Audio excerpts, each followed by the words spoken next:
पढ़ाई और भी मज़ेदार हो जाए जब खुद अवस्थी सर पढ़ाएं। उनसे जुड़ने के लिए उनके चैनल को सब्सक्राइब करें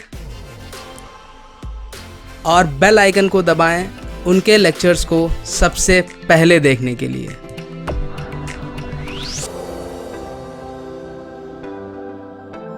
Hello students, welcome back to the next lecture of digital signal processing. Previous lecture में we were discussing some properties of DFT. In today's lecture we are going to exclusively discuss this circular convolution property of DFT. देखो, पहले भी मैंने signals and systems, network analysis, जब Laplace पढ़ा था, Fourier transform पढ़ा था, तब भी मैंने आपको एक बात बताई थी, the same rule is applicable here also and the rule says convolution in time domain.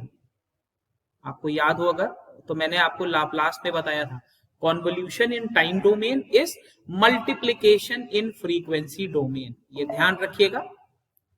बिल्कुल ऐसे ही हम यहां पर सर्कुलर कॉन्वोल्यूशन की प्रॉपर्टी पढ़ने वाले हैं डीएफटी में। तो देखिए, let's start the property. The property says अगर x1n का डीएफटी है x1 के, x2n का डीएफटी है x2 के, तो x1n कॉन्वोल्यूशन x2n का डीएफटी होगा x1 के इंटू x2 के। अभी यहां पर you can write convolution this way, or in case of DFT you will find the notion as this.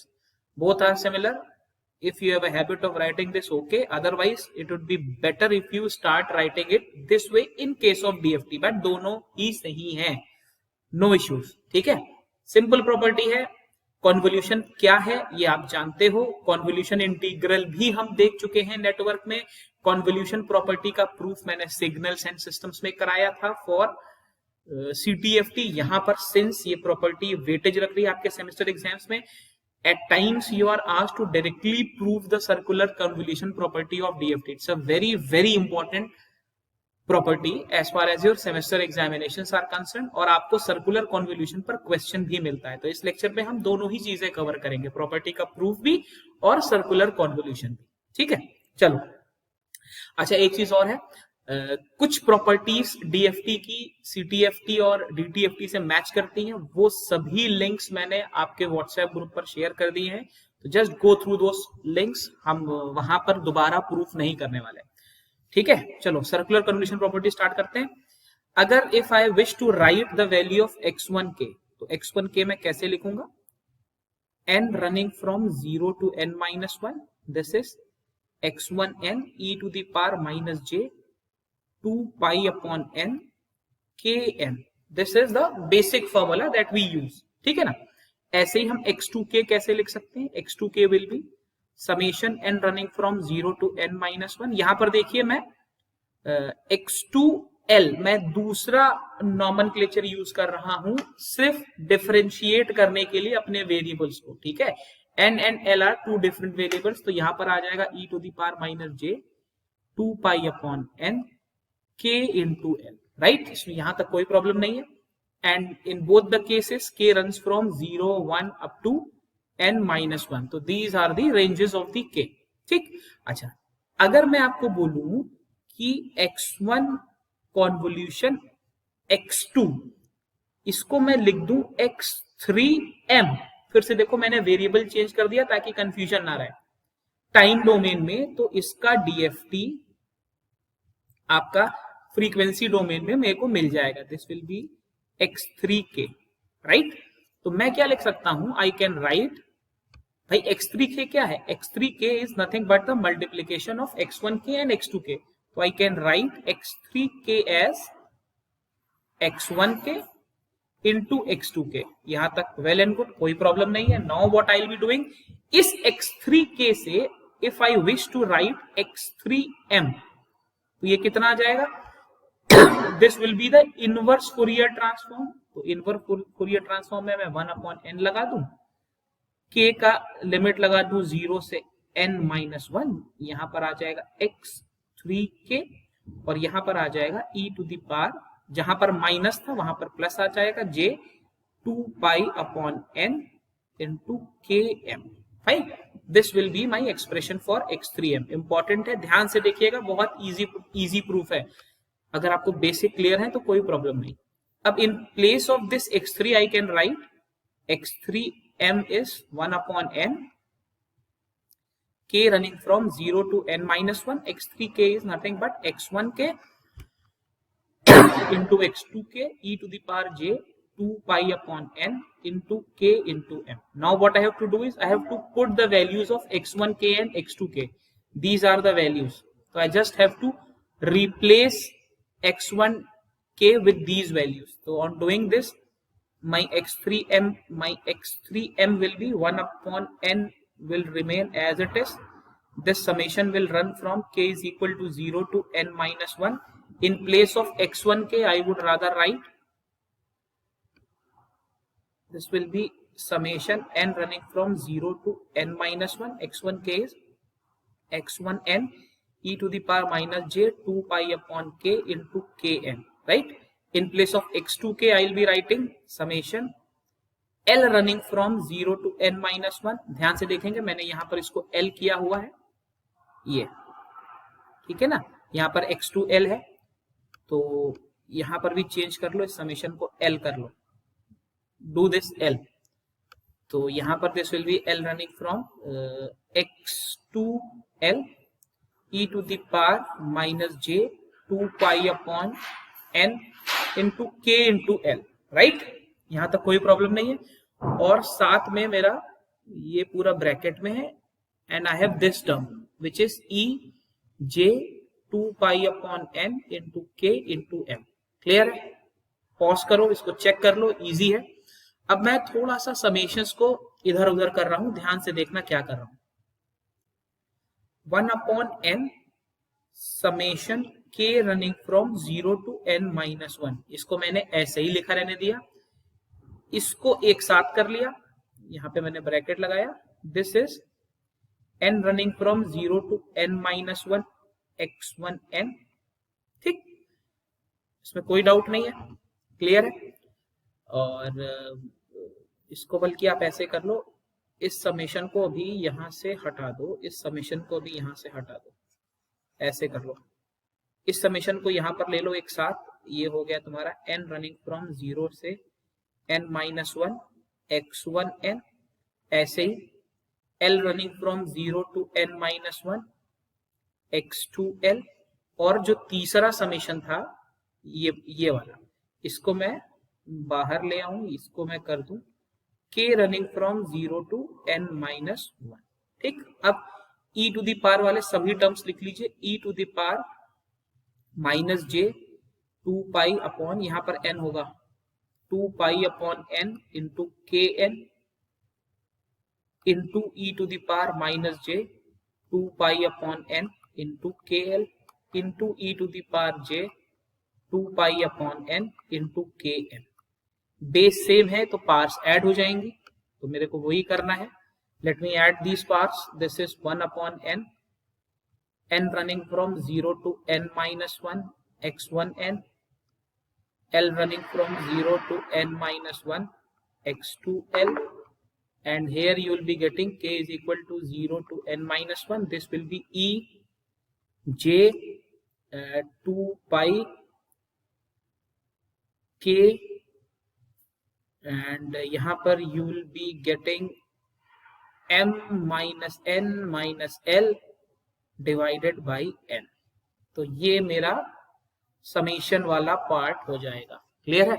अब यहां पर मैं बेसिक फॉर्मूला यूज करूंगा. देखो इसको मैं क्या कर रहा हूं, आई can right it in a different way. इसको मैं लिख सकता हूं, मैं यहीं पर आपको समझा देता हूं.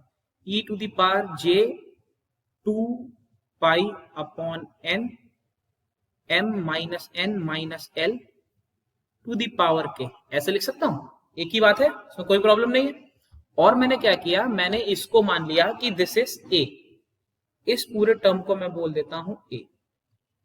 तो एक्चुअली में मेरा ये जो ब्रैकेट के अंदर समेशन था, ये समेशन क्या बन गया, k is equal to 0 to n minus 1 a to the power k. ये मेरा समेशन बन गया. अच्छा, ये मैं सिग्नल्स एंड सिस्टम्स में देख चुका हूं, इसका वैल्यू कितना होता है. अगर मैं आपसे बोलूं कि a का वैल्यू 1 है, अगर मैं आपसे बोलूं a का वैल्यू 1 है, और a एक्चुअली है क्या, a है e to the power j 2 pi upon n m minus n minus l। जब a का वैल्यू 1 होगा तब ये आपका n आता है, जब a का वैल्यू 1 नहीं है तो ये आता है 1 minus a to the power n divided by 1 minus a। ये मैं जानता हूं पहले से, क्लियर है, इसमें कोई डाउट नहीं है। फाइन। अब जरा a को 1 करो, a1 कब होगा? a1 तभी होगा जब हमारा e to the power j theta क्या होता है, cos theta plus j sine theta. ये वाला टर्म 0 हो जाए और ये वाला टर्म 1 हो, तभी मेरा e की पावर j थीटा 1 आएगा। तो e to the power j theta को 1 करने के लिए मैं क्या बोलूं? अगर मैं आपसे बोलूं कि m minus n minus l, these are integral multiples of n, मतलब ध्यान से समझना, ये जो पार्ट है ये n का ही कोई मल्टीपल आ जाए। कैसा मल्टीपल हो सकता है? ये n हो सकता है ये 2n हो जाए, हो सकता है ये 3n हो जाए, कुछ भी हो। तो n से, यहाँ वाले n से ये वाला n कटेगा और यहाँ पर आपको कोई इंटीजर मिल जाएगा 1 2 3 4। उस इंटीजर को जब भी 2 पाई से मल्टीप्लाई करोगे तो e to the power j theta यहाँ पर e to the power j into 2 pi का फॉर्म बन जाएगा। बहुत ध्यान से समझना, इसको याद करने की जरूरत नहीं है। ये e to the power j 2 pi का फॉर्म बन जाएगा, तो यहाँ cos 2 पाई sin 2 पाई आ जाएगा, cos 2 पाई 1 हो जाएगा, sin 2 पाई 0 हो जाएगा। मतलब अगर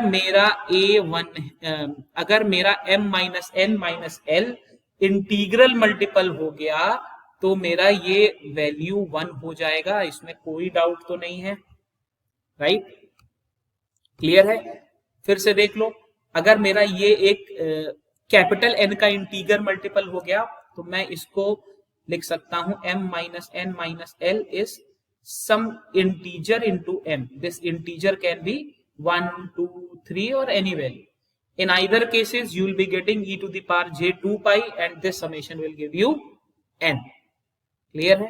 कोई डाउट नहीं है, अभी समझ में आया? चलो, in case this is not 1, ठीक, मान लो कि a इज नॉट 1, अगर a 1 नहीं है तो this has to be the answer. अगर ये मेरा आंसर है तो मेरा समेशन क्या बन गया? k is equal to 0 to n minus 1। This will be 1 minus a to the power n. What is a? A is e to the power j 2 pi upon n, m minus n minus l, तो यहां पर n, right? Divided by 1 minus a. A is e to the power j into 2 pi upon n into m minus n minus l, यही आएगा। देखो, तब जबकि मेरा a 1 नहीं है, अगर मेरा a 1 नहीं है तो जरा यहां पर ध्यान से देखो, this n and this n will be cancelled. If they are cancelled तो ये जो टर्म है, this term is again e to the power j 2 pi का कोई मल्टीपल, तो this will be 1 and numerator will be 1 minus 1 which will give you 0। तो ये आपको 0 वैल्यू दे देगा, ये ध्यान रखना बेटा, ठीक? तो ऐसा करने पर आप देख रहे हो, एक बार मेरे को n वैल्यू मिल जाएगा, एक बार मेरे को 0 वैल्यू मिल जाएगा। क्लियर है? तो इसका मतलब है मैं इसको ऐसे लिख सकता हूं, मेरा जो x3m आया है ये कितना आएगा? 1 upon n, this was n is equal to 0 to n minus 1, this was x1n and this is l is equal to 0 to n minus 1, this is x2l। और यहां पर मुझे n मिलेगा केवल, क्योंकि ये, अब अगर फिर से देखो इसको, ये वाला पार्ट, केवल इतना पार्ट देखो, ये इतना समेशन मुझे n ही दे रहा है हमेशा, क्योंकि जब a 1 नहीं है तो ये मुझे हमेशा 0 दे रहा है, जब a 1 है तो ये मुझे n वैल्यू दे रहा है, राइट? क्लियर है? अभी लॉजिक क्लियर है? This n and this n will be cancelled. अब यहां पर देखो, both the n's will be cancelled, तो मैं क्या लिख सकता हूं? आई can right x3m is equal to summation n is equal to 0 to n minus 1 x1n and summation l is equal to 0 to n minus 1 x2l। Fine? Clear? ये है जब मेरा m minus n minus l is a multiple of n। Okay, clear. चलो अब देखते हैं कि इस रिजल्ट से मैं क्या क्या इन्फ्रेंसेस निकाल सकता हूं। चलिए लेट्स चेक इट आउट। अब यहां पर m minus n minus l मैंने बोला आपको एक इंटीग्रल मल्टीपल होगा n का, तो मैं क्या करता हूं, let me write m minus n minus l as some integral multiple of n। p is any integer and n were the number of points and number of samples, ठीक है ना। अब यहां से बेटा अगर मेरे को l का वैल्यू लिखना हो तो I can write m minus l and it can be minus p n. अब ध्यान रखिएगा कुछ बुक्स में इसको माइनस पी एन लिखा है तो भी ठीक है, इंटीजर मैं बोल रहा हूं, पी इज एन इंटीजर, तो technically this can be plus minus, कुछ भी हो सकता है, this can be plus minus, this can be plus minus, तो you need not worry about this, ठीक है ना। अच्छा अब जरा वापस आता हूं अपने x3 पर, this is my x3, this is my x3m, तो मैं अपने x3m को I can rewrite it as this will be n running from 0 to n minus 1 x1n। अच्छा यहां पर जरा देखो मैं समेशन पहले लगा रहा हूं, l इज इक्वल टू 0 से n माइनस 1 और मैंने l का इंडेक्स अब बदल दिया m minus n plus minus p n, right. अब एक चीज देखो x2 पे तो मैंने l का वेरिएशन ही हटा दिया है, तो अगर मैंने l का वेरिएशन हटा दिया है तो अब ये जो समेशन है ये रिडंडेंट हो गया, ये लिखूं चाहे ना लिखूं कोई मतलब नहीं, इसका कोई काम नहीं है। तो what I can do is I can remove this summation, तो on removing this I can write x3n as this will be n is equal to n0 to n minus 1, this will be x1n and this can be x2m minus n plus minus pn, this is how I can write my new value of x3n, ठीक है, इसमें कोई doubt नहीं होना चाहिए। अच्छा अब एक चीज देखो, बहुत ध्यान से देखना, मैंने दो सीक्वेंस लिए थे आपके x1 और x2। अब एक चीज देखो, इस पर्टिकुलर लेंथ को देखो भाई, n is an integer, p is an integer, तो ये मेरा शिफ्टिंग है, this is a periodic sequence, this represents the periodic part and this minus n represents the shifted part, ये शिफ्टेड पार्ट। लास्ट लेक्चर में हम लोगों ने जब सर्कुलर शिफ्ट सिमेट्री पढ़ी थी तो मैं इस पर्टिकुलर टर्म को कैसे लिख रहा था, I was writing, in fact from the previous lecture I can write m minus n plus minus pn, this can be written as rather x2 m minus n modulo n, ऐसे लिख सकता हूं modulo n, और इसी modulo n को मैं double bracket में लिखता हूं, ऐसे ऐसे ही तो लिखता हूं मैं, आप समझ रहे हो ना, बिल्कुल प्रीवियस लेक्चर से मैंने प्रॉपर्टी उठाई है। ये मेरा पीरियोडिसिटी क्रिएट कर रहा है, ये मेरा शिफ्ट क्रिएट कर रहा है, तो it can be written this way. अगर मैं इसको ऐसे रिप्लेस करता हूं तो I can write this as x3m is equal to, या in fact x3m is equal to n running from 0 to n minus 1, this is x1n and this is x2 m minus n modulo n, where my m is running from 0 1 up to n minus 1, this is how I can write this। अच्छा मेरा x3 था क्या, मेरा x3 ही मेरा yn था या मेरा output था, या अगर अब आपसे कोई पूछे कि आप कन्वोल्यूशन कैसे लिखोगे तो I can right x3m is equal to x1n convolution x2n, in fact rather मैं इसको ऐसे लिख दूं so that आपको भी आइडिया लग जाए, convolution x2n and this can be written as n is equal to 0 to n minus 1 x1n and x2 circular या modulo n,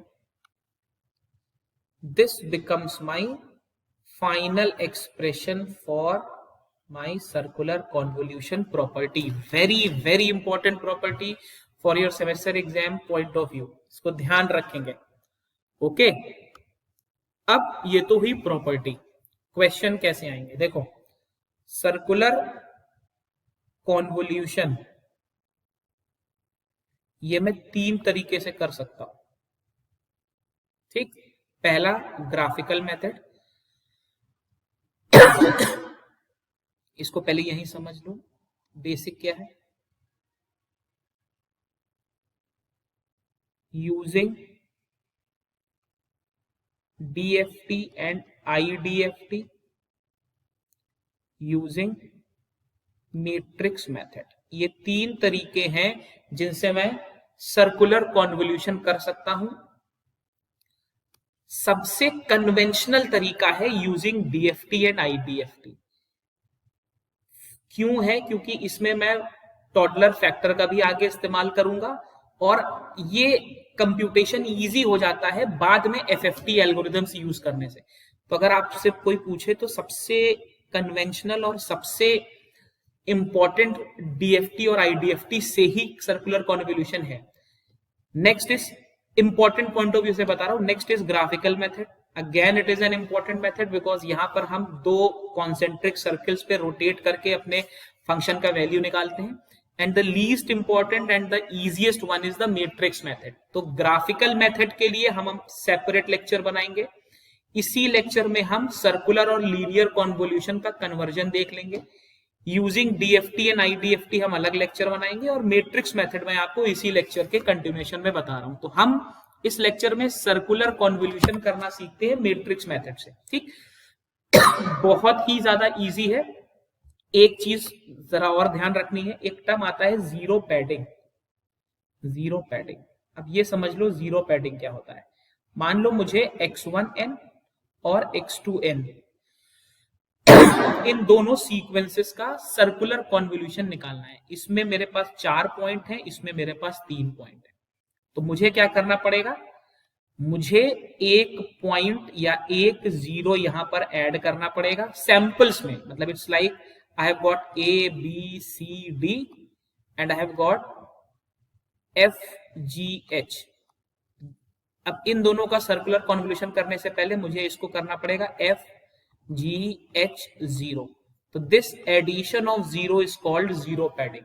ठीक, जब मैं 4 पॉइंट, मुझे दोनों के पॉइंट सेम रखने हैं। अब यहीं पर अगर मैं आपसे कह दूं इसी सीक्वेंस में फाइंड 5 पॉइंट DFT, देखो कंफ्यूजन, बहुत इंपॉर्टेंट लेक्चर है ये आने वाले दोनों इंपॉर्टेंट लेक्चर्स का बेस है। अगर मैं यहीं पर आपसे कह दूं 5 पॉइंट DFT, तो देखो x1n में भी मेरे पास 4 ही सैंपल्स हैं, तो मुझे पैडिंग करनी पड़ेगी। मुझे एक जीरो यहां पे भी ऐड करना पड़ेगा और x2n में मेरे पास 3 थे F G H, बट मुझे 5 पॉइंट करने के लिए मैंने इसको ऐसे किया। तो बेसिक लॉजिक क्या है? जितने पॉइंट DFT चाहिए उतने ही पॉइंट्स दोनों x1 और x2 सैंपल में होने चाहिए। ये पहला थंब रूल है।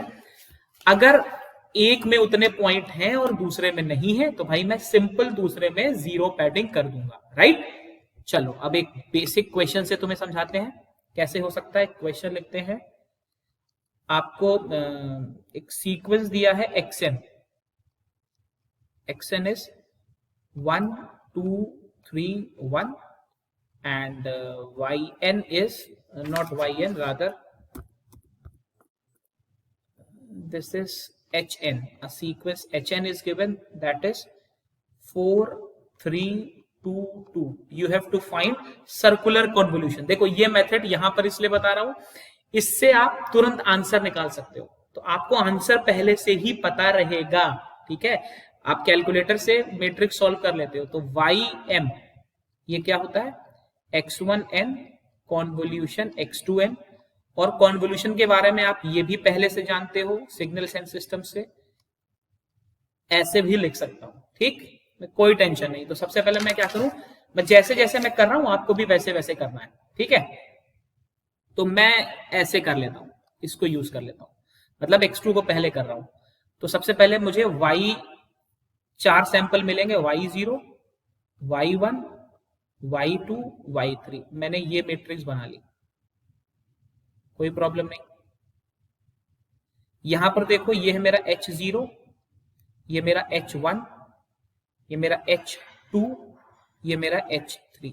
ठीक, क्लियर है? ये मैट्रिक्स मेरी ऐसे बन गई। अब मुझे क्या करना है, ध्यान से देखना, इस h3 को यहां ले जाना है, ये h3 यहां चला गया, बाकी सबको शिफ्ट कर देना है। h0 H1 H2, मैं H3 को टॉप पे ले आया, बाकी सबको मैंने एक एक यूनिट शिफ्ट कर दिया। अब मैंने यहाँ पे क्या किया, मैंने H2 को टॉप पे ले आया और बाकी सबको एक एक यूनिट शिफ्ट कर दिया। अब मैं क्या किया, मैं H1 को टॉप पे ले गया और मैंने बाकी सबको एक एक शिफ्ट कर दिया। ये प्रोसेस मुझे कब तक करना है, जब तक ये वाला टर्म यहां ना पहुंच जाए।